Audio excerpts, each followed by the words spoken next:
Eric Hobsbawm. 18. A Era dos Extremos. 17. Morre a vanguarda. As artes após 1950. Arte como investimento é um conceito dificilmente anterior ao início da década de 1950. G. Reitlinger, The Economics of Taste, volume 2, 1982, página 14. Os grandes deuses brancos, as coisas que mantêm nossa economia em andamento, geladeiras, fogões, tudo que antes era de porcelana e branco, agora são pintados. Isso é novo. Vem com arte pop. Muito bacana. O mágico mandrake saindo da parede para a gente quando se abre a geladeira para pegar suco de laranja. Studies Terkel, Division Street, América, 1967, página 217. 1. É prática dos historiadores, incluindo este, tratar os fatos das artes, por mais óbvias e profundas que sejam suas raízes na sociedade, como de algum modo separáveis de seu contexto contemporâneo, como um ramo ou tipo de atividade humana sujeito às suas próprias regras, e capaz de ser julgado como tal. Contudo, na era das mais extraordinárias transformações da vida humana até hoje registradas, mesmo esse antigo e conveniente princípio de estruturar um estudo histórico se torna cada vez mais irreal. Não apenas porque as fronteiras entre o que é e o que não é classificável como arte, criação ou artifício se tornaram cada vez mais difusas, ou mesmo desapareceram completamente, ou porque uma escola influente de críticos literários no fim de século julgou impossível, irrelevante e não democrático decidir se Macbeth, de Shakespeare, é melhor ou pior que Batman, mas também porque as forças que determinavam o que acontecia com as artes, ou que observadores anacrônicos teriam chamado por esse nome, eram esmagadoramente exógenas. Como seria de esperar numa era de extraordinária revolução tecnocientífica, eram predominantemente tecnológicas. A tecnologia revolucionou as artes de modo mais óbvio, tornando-as onipresentes. O rádio já levara os sons, palavras e música, à maioria das casas no mundo desenvolvido, e continuava sua penetração no mundo atrasado. Mas o que o tornou universal foi o transistor, que o fez pequeno e portátil, e a bateria elétrica de longa duração, que o fez independente das redes oficiais, ou seja, basicamente urbanas, de energia elétrica. O gramofone ou toca-discos já era antigo e, embora tecnicamente aperfeiçoado, continuou sendo relativamente estorvante.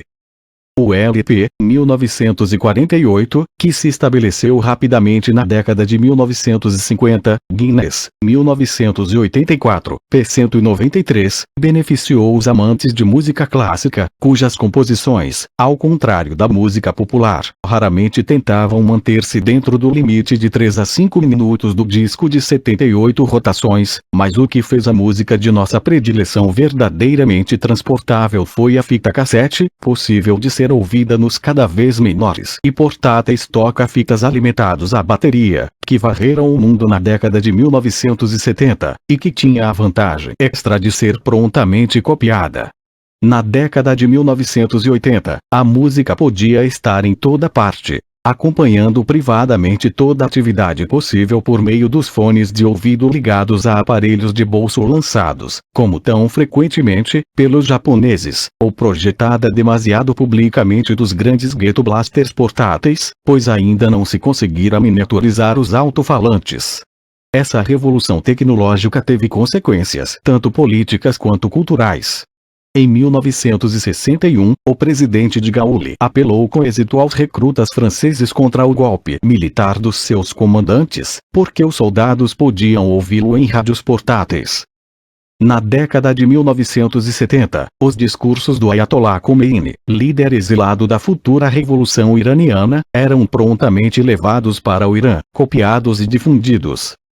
A televisão jamais se tornou tão prontamente portátil quanto o rádio, ou pelo menos perdeu muito mais, comparativamente, com a redução que o som, mas domesticou a imagem em movimento. Além disso, embora um aparelho de TV continuasse sendo muito mais caro e fisicamente desajeitado que o de rádio, logo se tornou quase universal e constantemente acessível mesmo para os pobres de alguns países atrasados, sempre que existia uma infraestrutura urbana. Na década de 1980, cerca de 80% de um país como o Brasil tinha acesso à televisão. Isso é mais surpreendente que o fato de nos Estados Unidos o novo veículo ter substituído tanto o rádio quanto o cinema como a forma padrão de diversão popular na década de 1950, e na próspera Grã-Bretanha na década de 1960. Sua demanda de massa era esmagadora. Nos países avançados, começou, através do videocassete, que ainda continuava sendo um aparelho meio caro, a levar toda a gama de imagem filmada à telinha doméstica. Embora o repertório produzido para a tela grande em geral sofresse ao ser miniaturizado, o videocassete tinha a vantagem de oferecer ao espectador uma opção teoricamente quase ilimitada do que ver e quando ver. Com a disseminação dos computadores domésticos, a telinha parecia na iminência de tornar-se o maior elo visual do indivíduo com o mundo externo. Contudo, a tecnologia não apenas tornou as artes onipresentes, mas transformou a maneira como eram percebidas.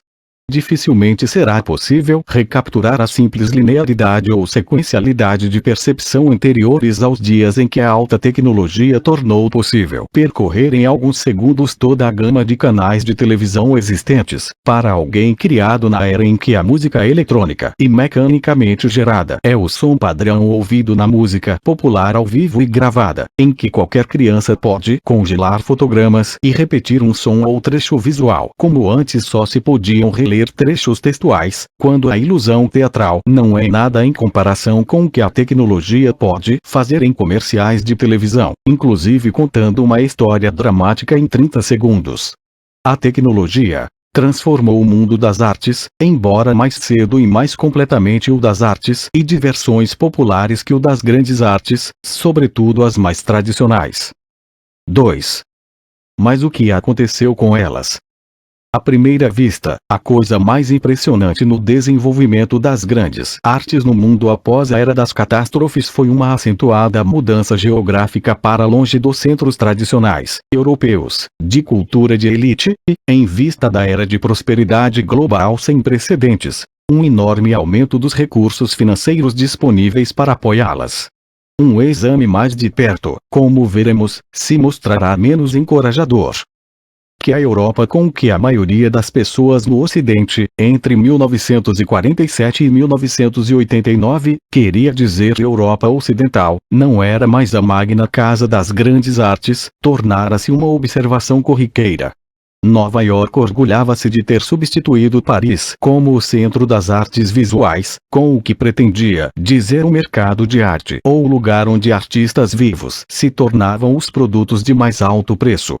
Mais significativamente, o júri do Prêmio Nobel de Literatura, um corpo cujo senso político em geral é mais interessante que seus julgamentos literários, começou a levar a sério a literatura não europeia a partir da década de 1960, depois de ignorá-la quase inteiramente, a não ser pela América do Norte, que ganhou prêmios regularmente a partir de 1930, quando Sinclair Lewis se tornou seu primeiro laureado. Nenhum leitor sério de romances podia, na década de 1970, ter deixado de entrar em contato com a brilhante escola de escritores latino-americanos. Nenhum fã de cinema sério podia deixar de admirar, ou pelo menos falar como se admirasse, os grandes diretores japoneses que, começando com Akira Kurosawa, 1910, na década de 1950, conquistaram os festivais internacionais de cinema, ou o bengalês Satyajit Ray, 1921, 92. Ninguém se surpreendeu quando em 1986 o primeiro africano subsaariano, o nigeriano Wole Soyinka, 1934, ganhou um prêmio Nobel. O afastamento da Europa foi mais óbvio ainda na arte, mais visualmente insistente, a arquitetura. Como já vimos, o movimento moderno na arquitetura na verdade construíra pouca coisa entre as guerras. Após a guerra, quando atingiu a maioridade, o estilo internacional realizou seus maiores e mais numerosos monumentos nos Estados Unidos, que o desenvolveu ainda mais e acabou, através de redes de hotéis americanas que se instalaram como teias de aranha no mundo na década de 1970, exportando uma forma peculiar de palácio de sonho para executivos em viagem e turistas prósperos. Em suas mais características versões, eram facilmente reconhecíveis por uma espécie de nave central ou conservatório gigante, em geral com árvores, plantas e fontes internas. Elevadores transparentes deslizando visíveis por dentro ou por fora das paredes. Vidros e iluminação teatral por toda parte. Iriam ser para a burguesia de fins do século XX o que o teatro de ópera padrão fora para sua antecessora do século XIX. Mas o movimento moderno criou igualmente destacados monumentos em outras partes. Le Corbusier, 1887-1965, construiu toda uma capital na Índia, Chandigarh. Oscar Niemeyer, 1907, grande parte de outra no Brasil, Brasília. Enquanto talvez o mais belo dos grandes produtos do movimento moderno, também construído mais por encomenda pública do que por patronato privado ou lucro, se encontra na Cidade do México, o Museu Nacional de Antropologia, 1964. Parecia igualmente evidente que os velhos centros europeus das artes mostravam sinais de fadiga de combate, com a possível exceção da Itália, onde o clima de libertação antifascista, em grande parte sob liderança comunista, inspirou mais ou menos uma década de renascimento cultural, que causou seu primeiro impacto internacional com os filmes neorrealistas italianos. As artes visuais francesas não mantiveram a reputação da Escola de Paris do entreguerras, que foi em si pouco mais que um ocaso da era anterior a 1914. A grande reputação dos escritores de ficção franceses era mais intelectual que literária, mais como inventores de macetes, tipo o Nouveau Roman das décadas de 1950 e 1960, ou como escritores de não-ficção, tipo J.P. Sartre, do que por sua obra de criação. Algum romancista francês sério pós 1945 havia estabelecido alguma reputação internacional como tal na década de 1970? Provavelmente não. O panorama artístico britânico fora consideravelmente mais animado, tanto mais porque Londres depois de 1950 se transformou num dos maiores centros mundiais de apresentação musical e teatral, e também produziu um punhado de arquitetos de vanguarda cujos projetos ousados lhes valeram mais fama no exterior, em Paris ou Stuttgart, do que em seu país. Apesar disso, se a Grã-Bretanha pós-Segunda Guerra Mundial ocupou um lugar menos marginal nas artes europeias ocidentais do que entre as guerras, seu registro no campo onde fora forte, a literatura, não foi particularmente impressionante.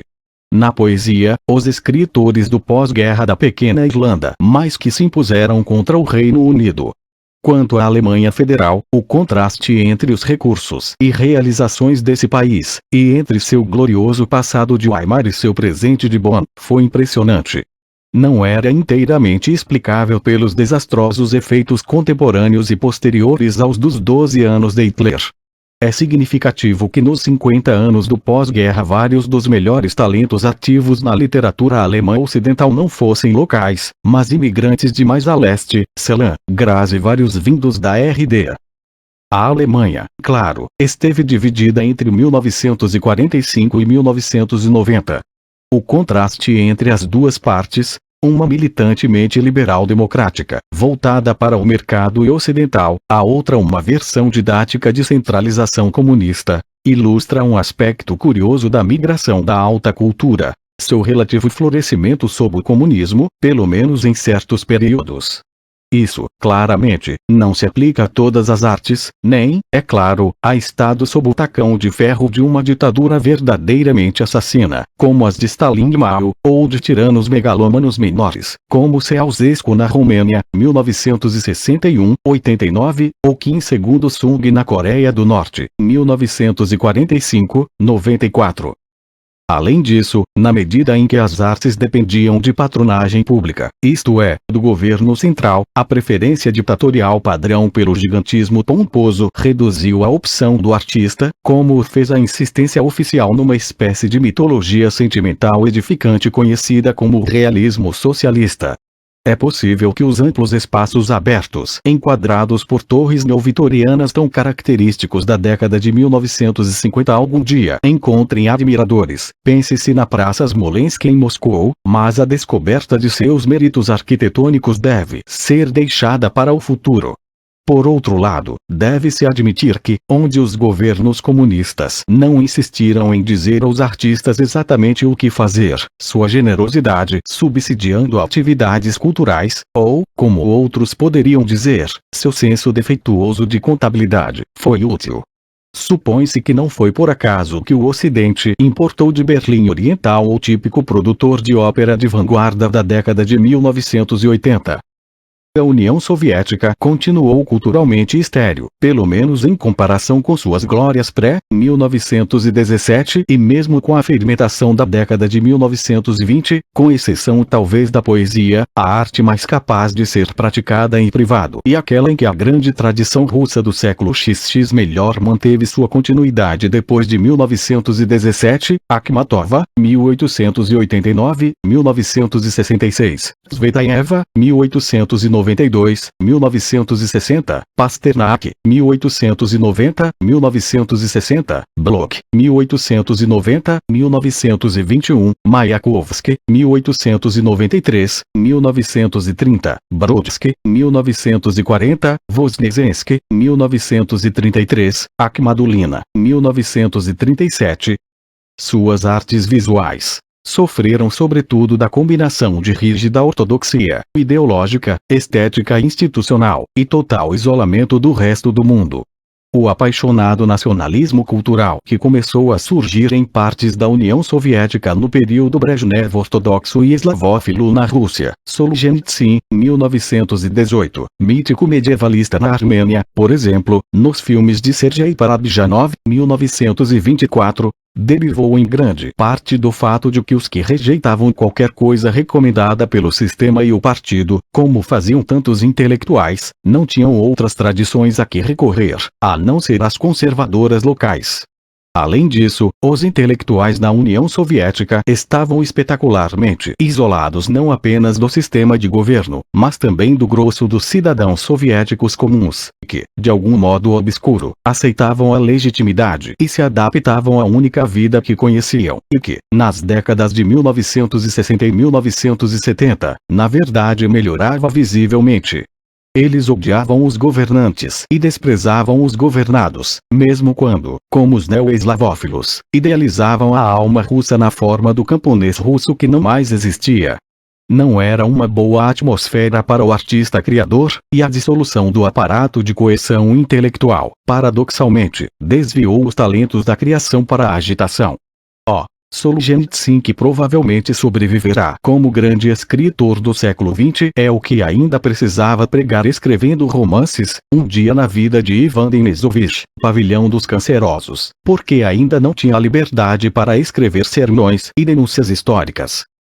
A situação na China comunista até fins da década de 1970 foi dominada por uma implacável regressão, pontilhada por raros afrouxamentos momentâneos, que desabrochem sem flores, que serviam para identificar as vítimas dos próximos expurgos.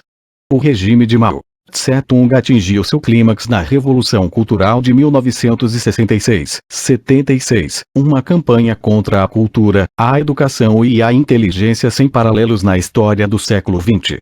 Praticamente fechou a educação secundária e universitária durante 10 anos, suspendeu a prática da música clássica e outras, ocidentais, quando necessário através da destruição de seus instrumentos, e reduziu o repertório nacional de teatro e cinema a meia dúzia de obras politicamente corretas, segundo o julgamento da mulher do grande timoneiro, ex-atriz de cinema de segunda categoria em Xangai, interminavelmente repetidas.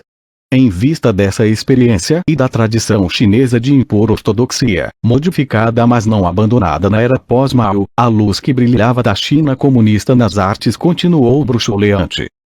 Por outro lado, a criatividade floresceu sob os regimes comunistas da Europa Oriental, pelo menos assim que se relaxava mesmo que levemente a ortodoxia, como aconteceu durante a desestalinização.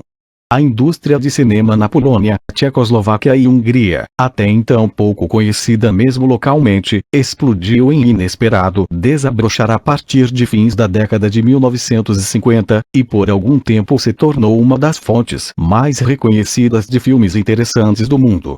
Até o colapso do comunismo, que também implicou o colapso dos mecanismos de produção cultural desses países, mesmo a revivescência da repressão, após 1968 na Tchecoslováquia, após 1980 na Polônia, não deteve essa produção, embora o começo bastante promissor da indústria de cinema alemã oriental, no início da década de 1950, fosse interrompido pela autoridade política. O fato de uma arte tão dependente de maciço investimento do Estado ter florescido artisticamente sob regimes comunistas é mais surpreendente do que teria sido com a literatura, pois afinal mesmo sob governos intolerantes podem-se escrever livros para o fundo da gaveta, ou para círculos de amigos.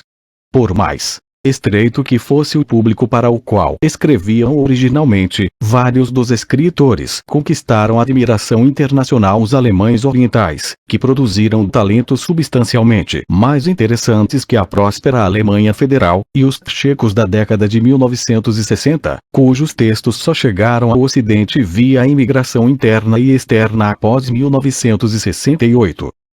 O que todos esses talentos tinham em comum era uma coisa que poucos escritores e cineastas nas economias de mercado desenvolvidas tinham, e com que o pessoal de teatro ocidental, um grupo chegado a um radicalismo político atípico, que remontava, nos Estados Unidos e Grã-Bretanha, a década de 1930, sonhava: a sensação de ser necessário ao seu público.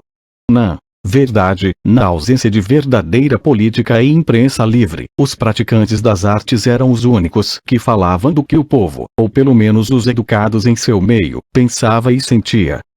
Esses sentimentos não se limitavam a artistas em regimes comunistas, mas em outros regimes onde os intelectuais estavam em choque com o sistema político predominante, embora não inteiramente sem restrição, tinham liberdade suficiente para se expressar em público. Apartheid na África do Sul inspirou seus adversários a fazer mais literatura boa do que a que vinha antes daquele subcontinente. O fato de a maioria dos intelectuais latino-americanos ao sul do México, entre as décadas de 1950 e 1990, provavelmente ter sido refugiada política em alguma altura de sua vida não é irrelevante para as realizações culturais daquela parte do hemisfério ocidental. O mesmo se aplica aos intelectuais turcos. Apesar disso, havia mais coisas no ambíguo florescer de algumas artes na Europa Oriental do que sua função como oposição tolerada. A maioria dos jovens praticantes fora inspirada pela esperança de que seus países, mesmo sob regimes insatisfatórios, entrariam de algum modo numa nova era após os horrores da guerra. Alguns, mais do gostariam de ser lembrados disso, na verdade haviam sentido o vento da utopia nas velas da juventude, pelo menos nos primeiros anos do pós-guerra.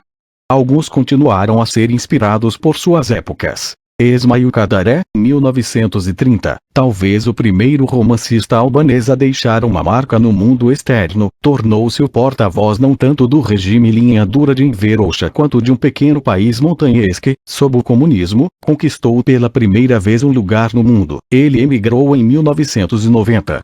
A maioria dos outros mais cedo ou mais tarde passou para variados graus de oposição, contudo, com bastante frequência, rejeitando a única alternativa que lhes era oferecida, ou do outro lado da fronteira alemã ocidental ou pela Rádio Europa Livre, num mundo de opostos binários e mutuamente excludentes. E mesmo onde, como na Polônia, a rejeição do regime existente se tornou total, todos, com exceção dos mais jovens, conheciam o suficiente da história de seu país depois de 1945 para captar os tons de cinza além do preto e branco da propaganda. É isso que dá uma dimensão trágica aos filmes de Andrzej Wajda, 1926, e a ambiguidade aos cineastas tchecos da década de 1960, então na casa dos 30 anos, e aos escritores da RDA, Christoph Wolff, 1929, e Iner Müller, 1929, desiludidos mas não esquecidos de seus sonhos. Paradoxalmente, artistas e intelectuais tanto no Segundo Mundo, socialista, quanto nas várias partes do Terceiro Mundo desfrutavam prestígio e relativa prosperidade, pelo menos entre sustos de perseguições. No mundo socialista, podiam estar entre os cidadãos mais ricos e desfrutar aquela raríssima entre todas as liberdades em tais casos as prisões coletivas, o direito de viajar ao exterior, ou mesmo ter acesso à literatura estrangeira. Sob o socialismo, a influência política deles era zero, mas nos vários países do terceiro mundo, e, após a queda do comunismo, por breve tempo no ex-mundo do socialismo realmente existente, ser um intelectual ou mesmo um artista era uma vantagem pública. Na América Latina, os escritores renomados, quase independentemente de suas opiniões políticas, podiam esperar postos diplomáticos, de preferência em Paris, onde a localização da Unesco dava a cada país que assim o desejasse várias oportunidades de colocar cidadãos nas vizinhanças dos cafés da Rive Gauche. Os professores sempre esperavam temporadas como ministros de gabinete, de preferência ou de economia, mas a moeda em fins da década de 1980 de pessoas ligadas às artes concorrerem como candidatos presidenciais, como fez um bom romancista no Peru, ou tornar-se de fato presidentes, como na Tchecoslováquia e na Lituânia pós-comunistas, parecia nova, embora tivesse precedentes em tempos anteriores entre novos estados, europeus e africanos, que tinha probabilidade de dar proeminência aos poucos de seus cidadãos conhecidos no exterior, isto é, mais provavelmente pianistas, como na Polônia de 1918, poetas franceses, como no Senegal, ou dançarinos, como na Guiné. Ainda assim, romancistas, dramaturgos, poetas e músicos não entravam no páreo político na maioria dos países desenvolvidos em nenhuma circunstância, mesmo nos de mentalidade intelectual, a não ser talvez como potenciais ministros da cultura, André Malraux na França, Georges Semprún na Espanha. Os recursos públicos e privados dedicados às artes foram inevitavelmente bem maiores que antes, numa era de prosperidade sem precedentes. Assim, mesmo o governo britânico, jamais no primeiro plano do patronato público, gastou muito acima de 1 bilhão de libras esterlinas com as artes em fins da década de 1980, enquanto em 1939 tinha gasto 900 mil libras, Britain, An Official Handbook, 1961, p. 222, 1990, p. 426. O patronato privado foi menos importante, a não ser nos Estados Unidos, onde bilionários, estimulados por convenientes concessões fiscais, apoiavam a educação, ensino e cultura em escala mais generosa que em outros lugares, em parte por verdadeiro reconhecimento das coisas superiores da vida, sobretudo entre magnatas de primeira geração. Em parte porque, na ausência de uma hierarquia social formal, o que poderia se chamar de status de médici era a segunda coisa melhor. Os grandes gastadores cada vez mais não apenas doavam suas coleções a galerias nacionais ou cívicas, como no passado, mas insistiam em financiar seus próprios museus, batizados com seus próprios nomes, ou pelo menos suas próprias alas ou setores de museus, onde coleções eram apresentadas na forma estabelecida pelos donos e doadores. Quanto ao mercado de arte, a partir da década de 1950, ele descobriu que quase meio século de depressão estava indo embora. Os preços, sobretudo de impressionistas e pós-impressionistas franceses, e dos mais eminentes entre os primeiros modernistas parisienses, subiram às alturas até, na década de 1970, o mercado de arte internacional, cuja locação mudou primeiro para Londres e depois para Nova York, igualar os recordes históricos, em termos reais, da era dos impérios, e no desvairado mercado da década de 1980 subir além deles. O preço de impressionistas e pós-impressionistas multiplicou-se por 23 entre 1975 e 1989, Sotheby, 1992. Contudo, a comparação com períodos anteriores foi daí em diante impossível. Claro, os ricos ainda colecionavam o dinheiro velho, em geral, preferido os velhos mestres, o novo indo atrás da novidade, mas cada vez mais os compradores de arte compravam como investimento, como antes os homens compravam ações especulativas de minas de ouro. Não se pode pensar no fundo de pensões ferroviárias britânico como um amante das artes, já que, com um melhor assessoramento, ganhou muito dinheiro com arte, e o tipo de transação de arte ideal de fins da década de 1980 foi aquele em que um magnata australiano, enriquecido da noite para o dia, comprou um Van Gogh por 31 milhões de libras, grande parte das quais emprestada pelos leiloeiros, os dois lados supostamente esperando aumentos de preço que fariam do quadro uma garantia extra mais valiosa para empréstimos bancários e elevariam os lucros futuros do negociante. Na verdade, ambos se decepcionaram. O Sr. Bond, de perto, foi à bancarrota, e o boom especulativo de arte desabou no início da década de 1990. A relação entre o dinheiro e as artes é sempre ambígua. Não está claro que as grandes realizações das artes na segunda metade do século devam muito a ele. A não ser na arquitetura, onde, em geral, grande significa belo, ou, de qualquer modo, tem mais probabilidade de entrar nos guias. Por outro lado, não há dúvida de que outro tipo de acontecimento econômico afetou de modo profundo a maioria das artes. A integração delas na vida acadêmica, nas instituições de ensino superior, cuja extraordinária expansão observamos em outra parte, capítulo 10. Esse fato foi ao mesmo tempo geral e específico. Em termos gerais, o fato decisivo da cultura do século XX, o surgimento de uma revolucionária indústria de diversão popular voltada para o mercado de massa, reduziu as formas tradicionais de grande arte a guetos de elite, e de meados do século em diante seus habitantes eram essencialmente pessoas com educação superior. O público de teatro e ópera, os leitores dos clássicos literários de seus países e do tipo de poesia e prosa levado a sério pelos críticos, os visitantes de museus e galerias de arte pertenciam esmagadoramente aos que tinham pelo menos educação secundária, a não ser no mundo socialista, onde a indústria de diversão maximizadora de lucros foi mantida à distância, até que, após sua queda, não o foi mais. A cultura comum de qualquer país urbanizado de fins do século XX se baseava na indústria da diversão de massa, cinema, rádio, televisão, música popular, da qual participava a elite, certamente desde o trunfo do rock, e a qual os intelectuais sem dúvida deram um toque cerebral para torná-la adequada ao gosto da elite. Além disso, a segregação era cada vez mais completa, pois só por um acidente ocasional o grosso do público que a indústria de diversão atraía encontrava os gêneros de alta cultura que enlouqueciam os iniciados, como quando uma área de Puccini cantada por Pavarotti se viu associada à Copa do Mundo de Futebol em 1990, ou quando breves temas de Handel ou Bach apareciam incógnitos em comerciais de televisão. Se alguém não queria juntar-se às classes médias, não se dava o trabalho de ver peças de Shakespeare. Por outro lado, se quisesse, e para tanto adotasse a solução mais óbvia, de passar nos exames exigidos pela escola secundária, não poderia deixar de vê-las. Era um tema de prova. Em casos extremos, dos quais a Grã-Bretanha, dividida em classes, era um exemplo notável. Os jornais dirigidos respectivamente aos cultos e aos não cultos praticamente se inseriam em universos diferentes.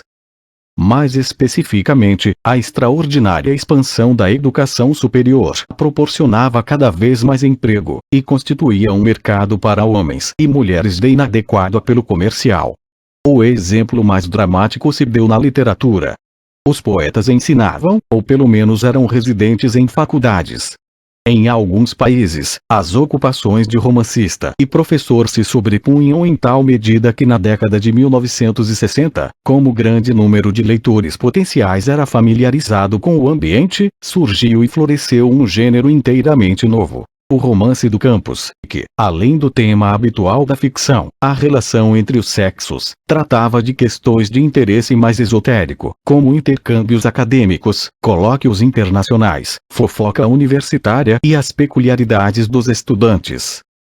Mais perigosamente, a demanda acadêmica estimulou a produção de uma literatura de criação que se prestava à dissecação em seminários, e portanto se beneficiava da complexidade, se não incompreensibilidade, seguindo o exemplo do grande James Joyce, cujas últimas obras tinham tantos comentaristas quanto leitores. Os poetas escreviam para outros poetas, ou para estudantes que se esperava discutissem suas obras. Protegidas por salários acadêmicos, bolsas e listas de leitura obrigatória, as artes criativas não comerciais podiam esperar, se não necessariamente florescer, pelo menos sobreviver com conforto. Infelizmente, outro subproduto do crescimento da academia minava sua posição, pois os glosadores e comentadores se tornaram independentes de seu tema, alegando que o texto era apenas o que o leitor fazia dele. O crítico que interpretava Flaubert, diziam, era tão criador de Madame Bovary quanto o autor, talvez, uma vez que o romance só sobrevivia pela leitura de outros, sobretudo para fins acadêmicos, ainda mais que o autor. Essa teoria era saudada havia muito pelos produtores teatrais de vanguarda, antecipados pelos antigos realizadores e atores produtores do cinema, para os quais Shakespeare ou Verdi eram basicamente matéria-prima para suas interpretações ousadas e de preferência provocativas. Por mais triunfantes que estas fossem algumas vezes, na verdade sublinhavam o crescente esoterismo das artes cerebralistas, pois eram em si comentários e críticas de interpretações anteriores, e não inteiramente compreensíveis, a não ser para iniciados. A moeda espalhou-se até o gênero de filmes populares, nos quais diretores sofisticados anunciavam sua erudição cinematográfica à elite que entendia suas alusões, mantendo ao mesmo tempo as massas, e, esperava-se, a bilheteria, felizes com sangue e esperma. É possível imaginar como as historias culturais do século XXI vão avaliar as realizações artísticas das grandes artes da segunda metade do século XX?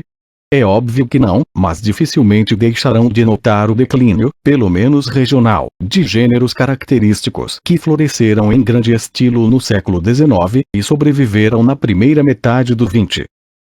A escultura é um exemplo que vem logo à mente, quando nada porque a principal expressão dessa arte, o monumento público, praticamente morreu após o fim da Primeira Guerra Mundial, a não ser em países ditatoriais, onde, por consenso geral, a qualidade não igualou a quantidade. É impossível evitar a impressão de que a pintura não foi o que tinha sido mesmo entre as guerras.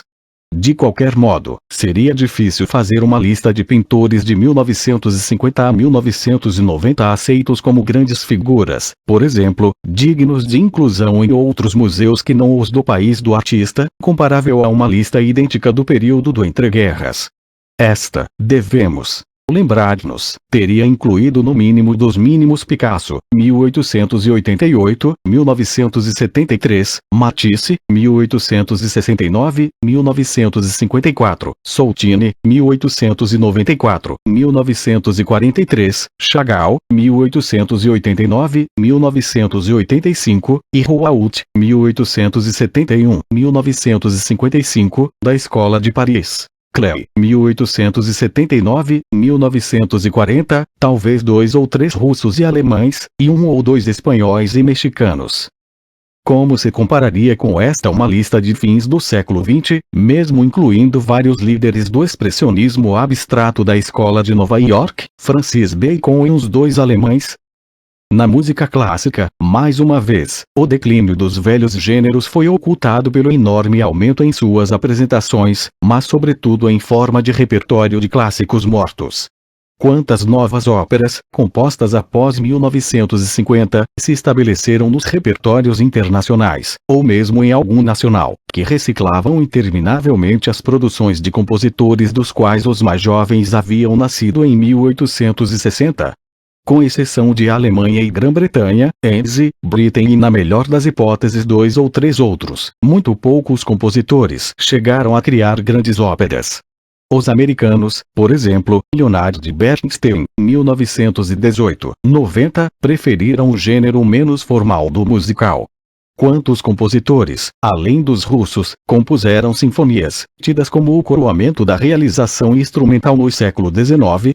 O talento musical, que continuava em plena e abundante existência, simplesmente tendeu a abandonar as formas tradicionais de expressão, embora estas dominassem esmagadoramente o mercado da grande arte. Uma retirada semelhante do gênero do século XIX é óbvia no romance. Naturalmente, continuou sendo escrito, comprado e lido em grande quantidade. Contudo, se olhamos os Grandes romances e grandes romancistas da segunda metade do século, os que tomaram como tema toda uma sociedade ou toda uma era histórica, vamos encontrá-los fora das regiões centrais da cultura ocidental, com exceção, mais uma vez, da Rússia, onde o romance ressurgiu, com o Solzhenitsyn inicial, como um maior modo de chegar a termos com a experiência do stalinismo. Podemos encontrar romances da grande tradição na Sicília, O Leopardo, de Lampedusa, na Iugoslávia, Ivo Andrić, Miroslav Krleza, e na Turquia. Certamente os encontraremos na América Latina, cuja ficção, até então desconhecida fora dos países interessados, tomou o mundo literário a partir da década de 1950. O romance mais sem hesitação e instantaneamente reconhecido como obra-prima em todo o globo veio da Colômbia, um país que a maioria das pessoas educadas no mundo desenvolvido tinha problemas até para identificar no mapa, antes de ele vir a ser identificado com a cocaína. 100 anos de solidão, de Gabriel Garcia Marques. Talvez o notável surgimento do romance judeu em vários países, sobretudo Estados Unidos e Israel, reflita o trauma excepcional da experiência de seu povo sob Hitler, com o qual, direta ou indiretamente, os escritores judeus achavam que tinha de chegar a termos.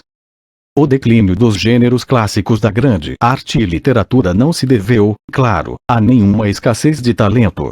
Pois mesmo que pouco saibamos sobre a distribuição de dons excepcionais entre seres humanos e sua variação, é mais seguro supor que há rápidas mudanças, mais nos incentivos para expressá-los, ou nos canais para expressá-los, ou no estímulo a fazê-lo de uma determinada forma, do que na quantidade de talento existente. Não há nenhum bom motivo para supor que os toscanos hoje são menos talentosos, ou mesmo que tenham um senso estético menos desenvolvido, que no século da Renascença florentina. O talento nas artes abandonou os velhos meios de buscar expressão porque os novos meios existentes eram mais atraentes, ou recompensadores, como quando, mesmo entre as guerras, jovens compositores de vanguarda podiam ser tentados, como Auric Britten, a compor trilhas sonoras para filmes, em vez de quartetos de cordas. Grande parte da rotina de pintar e desenhar foi substituída pelo trunfo da câmera, que, para dar um exemplo, tomou quase completamente a representação da moda. O folhetim, já uma raça em extinção entre as guerras, deu lugar na era da televisão ao seriado de TV. O filme, que deu muito mais espaço para o talento criador após o colapso do sistema de estúdio ou produção fabril de Hollywood, quando sua plateia de massa se refugiou em seus lares para ver televisão e depois vídeo, tomou o lugar ocupado tanto pelo romance quanto pelo teatro. Para cada amante da cultura que podia citar 2 peças de 5 dramaturgos, mesmo vivos, 50 podiam relacionar todos os principais filmes de 10 ou mais diretores de cinema. Nada era mais natural que isso. Só o status social ligado à alta cultura clássica impedia um declínio ainda mais rápido de seus gêneros tradicionais. Contudo, 2 fatores ainda mais importantes solapavam agora a alta cultura clássica. O primeiro era o trunfo universal da sociedade de consumo de massa. Da década de 1960 em diante, as imagens que acompanhavam do nascimento até a morte os seres humanos no mundo ocidental, e cada vez mais no urbanizado terceiro mundo, eram as que anunciavam ou encarnavam o consumo ou as dedicadas ao entretenimento comercial de massa. Os sons que acompanhavam a vida urbana, dentro e fora de casa, eram os da música pop comercial. Comparado com isso, o impacto das grandes artes mesmo sobre os cultos era na melhor das hipóteses ocasional, sobretudo desde que o trunfo do som e da imagem com base na tecnologia impunha forte pressão sobre o que fora o grande veículo para a continuação da experiência da alta cultura, a palavra escrita. A não ser por divertimento leve, sobretudo histórias de amor para mulheres, thrillers de vários tipos para homens e, talvez, na era da libertação, um pouco de erotismo e pornografia, as pessoas que liam livros seriamente para outros fins que não profissionais, educacionais e instrutivos, eram uma minoria reduzida. Embora a revolução educacional expandisse seu número em termos absolutos, a distração da leitura declinou em países de alfabetização teoricamente universal, quando a letra impressa deixou de ser o principal portão para o mundo além da comunicação boca a boca. Após a Década de 1950, mesmo os filhos das classes educadas no mundo ocidental rico não adotavam espontaneamente a leitura como tinham feito seus pais. As palavras que dominavam as sociedades de consumo ocidentais não eram mais as dos livros santos, quanto mais de escritores seculares, mas as marcas comerciais de produtos ou do que se podia comprar. Eram estampadas em camisetas, pregadas em outras roupas como amuletos por meio dos quais o usuário adquiria um mérito espiritual do estilo de vida, geralmente juvenil, que esses nomes simbolizavam e prometiam. As imagens que se tornaram ícones de tais sociedades eram as das diversões e consumo de massa, astros e lata. Não surpreende que na década de 1950, no coração da democracia de consumo, a principal escola de pintores abdicasse diante de fabricantes de imagens tão mais poderosas que a arte anacrônica. A pop art, Warhol, Lichtenstein, Rauschenberg, Oldenburg, passava o tempo reproduzindo, com tanta exatidão e insensibilidade quanto possível, os badulaques visuais do comercialismo americano. Latas de sopa, bandeiras, garrafas de Coca-Cola, Marilyn Monroe. Insignificante como arte, no sentido que o século XIX deu à palavra, essa moeda apesar disso reconhecia que o trunfo do mercado de massa se baseava, de algum modo bastante profundo, na satisfação das necessidades tanto espirituais quanto materiais dos consumidores, um fato do qual as agências de publicidade há muito tinham vaga consciência quando destinavam suas campanhas a vender não o bife, mas o chiado, não o sabonete, mas o sonho de beleza, não as latas de sopa, mas a felicidade familiar. O que se tornou cada vez mais claro na década de 1950 foi que isso tinha o que se podia chamar de uma dimensão estética, uma criatividade de base, ocasionalmente ativa mas sobretudo passiva, que os produtores tinham de competir para oferecer. Os excessos barrocos do desenho de automóveis de Detroit na década de 1950 tinham exatamente isso em vista. E na década de 1960 uns poucos críticos inteligentes começaram a investigar o que antes era esmagadoramente ignorado e rejeitado como comercial ou apenas esteticamente nulo, ou seja, o que na verdade atraía homens e mulheres comuns. Bunyan, 1971. Os intelectuais mais velhos, agora cada vez mais descritos como elitistas, palavra adotada com entusiasmo pelo novo radicalismo da década de 1960, olhavam de cima as massas, que viam como recipientes passivos do que o grande capital queria que comprassem. Contudo, a década de 1950 demonstrou da maneira mais sensacional, através do trunfo do rock and roll, um idioma de adolescentes derivado do blues urbano autóctone dos guetos negros da América do Norte, que as massas sabiam ou pelo menos reconheciam aquilo de que gostavam. A indústria de discos, que fez fortunas com rock, não o criou, e muito menos planejou, mas tomou-o de amadores e pequenos executantes de esquina que o descobriram. Não há dúvida de que o rock se corrompeu nesse processo. Via-se a arte, se esta era a palavra certa, vindo do solo, e não das flores excepcionais que dele brotavam. Além disso, como dizia o populismo partilhado pelo mercado e o radicalismo anti-elitista, o importante não era distinguir entre bom e ruim, elaborado e simples, mas no máximo entre o que atraía mais ou menos pessoas. Isso não deixava muito espaço para o clássico conceito das artes. Contudo, uma força ainda mais poderosa solapava as grandes artes. A morte do modernismo, que desde fins do século XIX legitimava a prática da criação artística não utilitária, e que sem dúvida proporcionara a justificação para a reivindicação do artista à liberdade de toda limitação. Seu âmago era a inovação. Com base na analogia entre ciência e tecnologia, o modernismo tacitamente supunha que a arte era progressista, e portanto o estilo de hoje era superior ao de ontem. Era, por definição, a arte da avant-garde, termo que entrou no vocabulário crítico na década de 1880, isto é, de minorias que em teoria esperavam um dia conquistar a maioria, mas na prática estavam satisfeitas por não o terem feito ainda.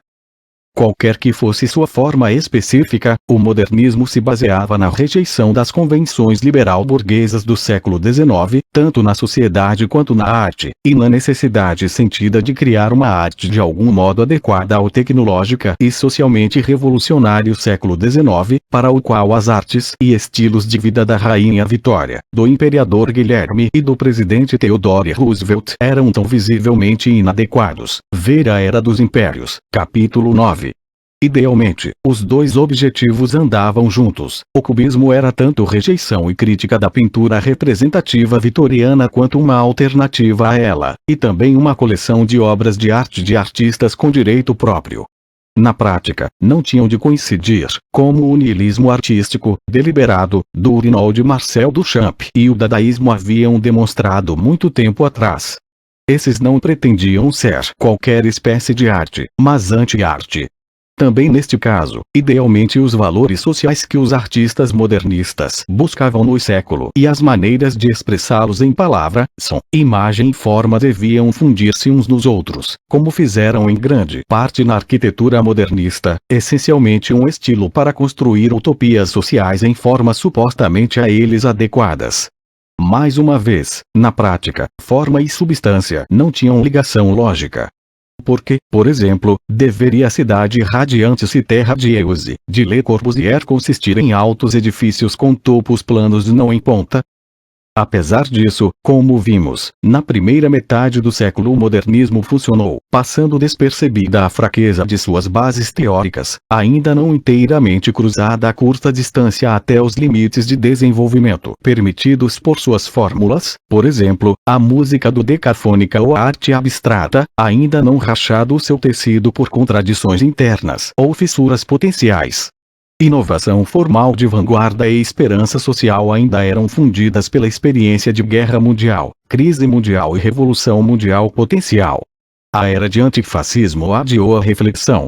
O modernismo ainda pertencia à vanguarda e à oposição, a não ser entre desenhistas industriais e agências de publicidade. Tinha vencido. Exceto nos regimes socialistas, partilhou da vitória sobre Hitler. O modernismo em arte e arquitetura conquistou os Estados Unidos, enchendo de expressionistas abstratos as galerias e escritórios de empresas de prestígio, e os bairros comerciais das cidades americanas de símbolos do estilo internacional, alongadas caixas retangulares verticais, não tanto arranhando o céu quanto achatando seus topos contra ele. Com grande elegância, como no prédio da Seagrams de Miss Van der Rohe, ou simplesmente muito altos, como o World Trade Center, ambos em Nova York. No velho continente, em certa medida seguindo a tendência americana, que agora se inclinava a associar modernismo com valores ocidentais, a abstração, arte não figurativa, nas artes visuais e o modernismo na arquitetura se tornaram parte, às vezes dominante, do panorama cultural estabelecido, e até mesmo reviveram em países como a Grã-Bretanha, onde pareciam ter estagnado. Contudo, a partir de fins da década de 1960, uma acentuada reação a ele foi se tornando cada vez mais manifesta, e na década de 1980 virou moda, sob rótulos como pós-modernismo. Não era tanto um movimento quanto uma negação de qualquer critério pré-estabelecido de julgamento e valor nas artes, ou na verdade da possibilidade de tais julgamentos. Na arquitetura, onde essa reação se fez sentir primeiro e mais visivelmente, ela cobriu os arranha-céus com frontões Chippendale, tanto mais provocativos por terem sido construídos pelo próprio coinventor do termo estilo internacional, Philip Johnson, 1906. Críticos para os quais a linha do horizonte espontaneamente formada de Manhattan era outrora um modelo da paisagem urbana moderna, descobriram as virtudes da totalmente desestruturada Los Angeles, um informe deserto de detalhes, o paraíso, ou o inferno, dos que estavam na sua. Por mais irracionais que fossem, as regras estético-morais haviam governado a arquitetura moderna, mas de agora em diante valia tudo. As realizações do movimento moderno na arquitetura tinham sido impressionantes. Desde 1945, construíra os aeroportos que ligavam o mundo, as fábricas, edifícios de escritórios e prédios públicos que ainda precisavam ser erguidos, capitais no terceiro mundo, museus, universidades e teatros no primeiro. presidirá a maciça e global reconstrução de cidades na década de 1960, pois mesmo no mundo socialista, suas inovações técnicas, que se prestavam à rápida e barata construção habitacional em massa, haviam deixado sua marca. Produzirá, sem sérias dúvidas, um número substancial de prédios muito bonitos, ou mesmo obras-primas, embora também várias coisas feias e um número muito maior de formigueiros sem identidade inumanos. As realizações da pintura e escultura modernistas do pós-guerra foram incomparavelmente menores, e em geral muito inferiores às suas antecessoras do entreguerras, como demonstra imediatamente uma comparação da arte parisiense da década de 1950 com a da década de 1920. Consistiram em grande parte de uma série de macetes cada vez mais desesperados, com os quais os artistas procuravam dar à obra uma marca registrada de imediato reconhecimento, uma sucessão de manifestos de desespero ou abdicação diante das inundações de não-arte que submergiam o artista do velho estilo, pop art, a arte brute de Dubuffet e coisas que tais, a assimilação de rabiscos e outras bugigangas, ou de gestos que reduziam ad absurdum o tipo de arte basicamente comprada para investimento e seus colecionadores, como a pôr o nome do indivíduo a pilhas de tijolos ou terra, arte minimalista, ou impedir que se tornasse um desses produtos fazendo demasiado breve para ser permanente, arte performance. O cheiro de morte iminente subia dessas vanguardas. O futuro não era mais delas, embora ninguém soubesse de quem era. Mais que nunca, elas próprias se sabiam à margem. Comparadas com a verdadeira revolução na percepção e representação conseguidas através da tecnologia pelos fazedores de dinheiro, as inovações formais de boêmios de estúdio sempre tinham sido brincadeira de criança.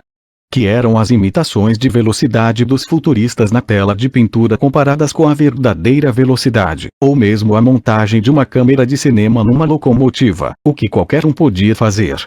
Que eram as experiências de concerto com som eletrônico em composições modernistas, que todo empresário sabia serem um veneno de bilheteria, comparadas com o rock que transformava o som eletrônico na música dos milhões. Se todas as grandes artes se achavam segregadas em guetos, poderiam as vanguardas deixar de ver que suas próprias partes do gueto eram minúsculas e cada vez menores, como confirmava qualquer comparação com as vendas de Chopin e Schoenberg. Com o surgimento da pop art, mesmo o grande baluarte do modernismo nas artes visuais, a abstração, perdeu sua hegemonia. A representação se tornou mais uma vez legítima. O pós-modernismo, assim, atacou estilos autoconfiantes e exaustos, ou antes os meios de realizar tanto atividades que tinha de prosseguir num estilo ou noutro, como prédios e obras públicas, quanto as que não eram em si indispensáveis, como a produção artesanal de pinturas de cavalete para serem vendidas individualmente. Daí o engano de analisá-lo basicamente como uma tendência dentro das artes, semelhante ao desenvolvimento das vanguardas. Na verdade, sabemos que o termo pós-modernismo se espalhou para todo tipo de campos que nada tem a ver com as artes. Na década de 1990, havia filósofos, cientistas sociais, antropólogos e historiadores pós-modernos, além de outros praticantes de disciplinas que antes não tendiam a tomar sua terminologia emprestada às artes de vanguarda, mesmo quando por acaso se associavam com elas. A crítica literária, claro, adotou com entusiasmo. Na verdade, modas pós-modernas, iniciadas sob vários nomes, desconstrução, pós-estruturalismo etc., entre a inteligentsia de fala francesa, chegaram aos departamentos de literatura americanos, e daí ao resto das humanidades e ciências sociais. Todos os pós-modernismos tinham em comum um ceticismo essencial sobre a existência de uma realidade objetiva, ou a possibilidade de chegar a uma compreensão aceita dessa realidade por meios racionais. Todos tendiam a um radical relativismo. Todos, portanto, contestavam a essência de um mundo que se apoiava em crenças opostas, ou seja, o mundo transformado pela ciência e a tecnologia nela baseada, e a ideologia de progresso que o refletia. Examinaremos o desenvolvimento dessa estranha mas não inesperada contradição no próximo capítulo.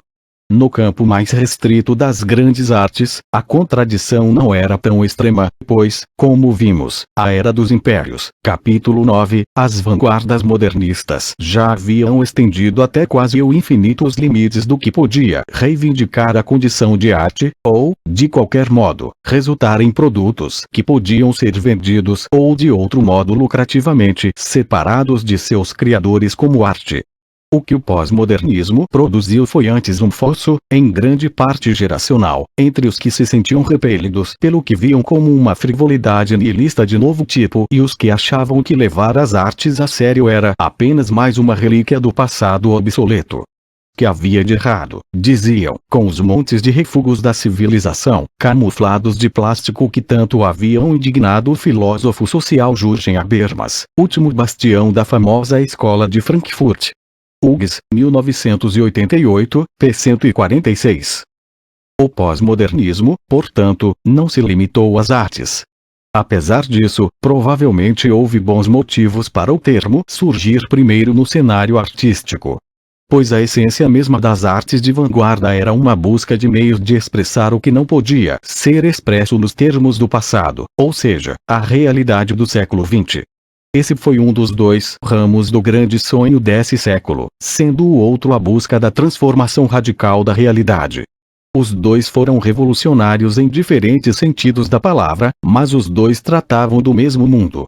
Os dois coincidiram em certa medida nas décadas de 1880 e 1890, e de novo entre 1914 e a derrota do fascismo, quando os talentos criadores foram tantas vezes revolucionários, ou pelo menos radicais, nos dois sentidos, em geral mas não sempre na esquerda. Os dois iam fracassar, embora na verdade tenham modificado tão profundamente o mundo de 2000 que não se concebe que suas marcas possam ser apagadas. Em retrospecto, é claro que o projeto de revolução de vanguarda estava destinado ao fracasso desde o início, tanto por sua arbitrariedade intelectual quanto pela natureza do modo de produção que as artes criativas representavam numa sociedade burguesa liberal. Praticamente qualquer um dos inúmeros manifestos com os quais artistas de vanguarda anunciaram suas intenções nos últimos 100 anos demonstra a falta de coerência entre fins e meios, a meta e os métodos para alcançá-la. Uma versão particular de novidade não é a consequência necessária da opção pela rejeição do velho.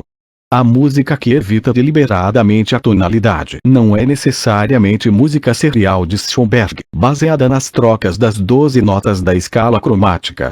Nem é esta a única base para a música serial. Nem é a música serial necessariamente atonal. O cubismo, por mais atraente que fosse, não tinha qualquer justificação teórica. Na verdade, a própria decisão de abandonar os procedimentos e regras tradicionais por outros novos pode ser tão arbitrária quanto a escolha de novidades particulares. O equivalente do modernismo no xadrez, a chamada escola hipermoderna de jogadores da década de 1920, Rett, Grunfeld, Nisovitz Chetl. Não propunha mudar as regras do jogo, como fizeram alguns.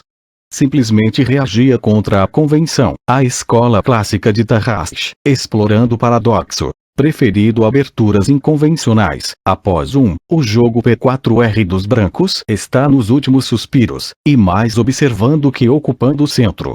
A maioria dos escritores, e certamente dos poetas, na prática fez o mesmo.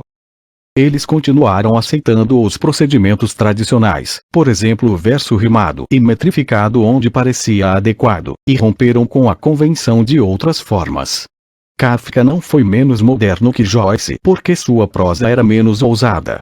Além disso, onde o estilo modernista dizia ter uma justificação intelectual, por exemplo, como expressão da era da máquina ou, depois, do computador, a relação era puramente metafórica. De qualquer modo, a tentativa de comparar a obra de arte na era de sua reprodutividade técnica, Benjamin, 1961, com o velho modelo do artista criativo individual, reconhecendo apenas sua inspiração pessoal tinha de fracassar. A criação era agora essencialmente mais cooperativa que individual, mais tecnológica que manual. Os jovens críticos franceses que na década de 1950 desenvolveram uma teoria do cinema como obra de um auteur criador individual, o diretor, com base, logo no que, numa paixão pelos filmes B de Hollywood das décadas de 1930 e 1940, eram absurdos porque a cooperação e a divisão do trabalho eram e são a essência daqueles cujo ofício é encher as noites nas telas públicas e privadas, ou produzir alguma outra sucessão regular de obras para consumo mental, como jornais e revistas. Os talentos que entravam nas formas características de criação do século XX, sobretudo produtos para o mercado de massa, ou subprodutos do mercado de massa, não eram inferiores aos do clássico modelo burguês do século XIX, mas não podiam mais se dar ao luxo do clássico papel do artista solitário. Sua única ligação direta com os antecessores clássicos era através de um limitado setor das grandes artes que sempre operara através de coletivos. O palco. C. Akira Kurosawa, Luchino Visconti, 1906, 76, ou Sergei Eisenstein, para citar apenas três artistas inquestionavelmente muito grandes do século, todos com origens no palco, houvessem desejado criar a maneira de Flaubert, Courbet ou mesmo Dickens, nenhum deles teria ido muito longe. Contudo, como observou Walter Benjamin, a era de reprodutibilidade técnica transformou não apenas a maneira como se dava a criação, assim tornando o cinema e tudo o que dele derivava, televisão, vídeo, a arte central do século, mas também a maneira como os seres humanos percebiam a realidade e sentiam as obras de criação.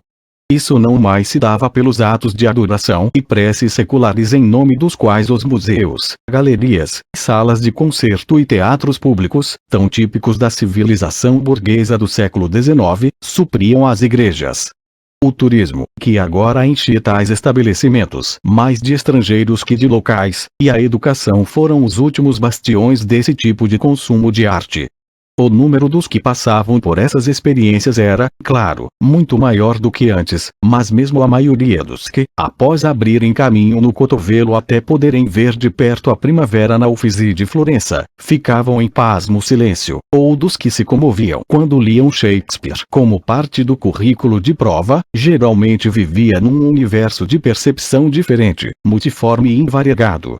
As impressões dos sentidos, e mesmo as ideias, podiam alcançá-lo simultaneamente de todos os lados, através da combinação de manchetes e fotos, texto e publicidade na página de jornal, o som no fone de ouvido enquanto o olho vasculhava a página, através da justaposição de imagem, voz, impressão e som, tudo, com quase toda a certeza, absorvido perifericamente, a menos que, por um momento, alguma coisa concentrasse a atenção.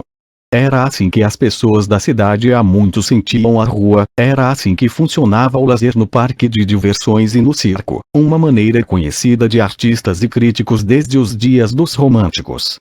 A novidade era que a tecnologia encharcara de arte a vida diária privada e pública.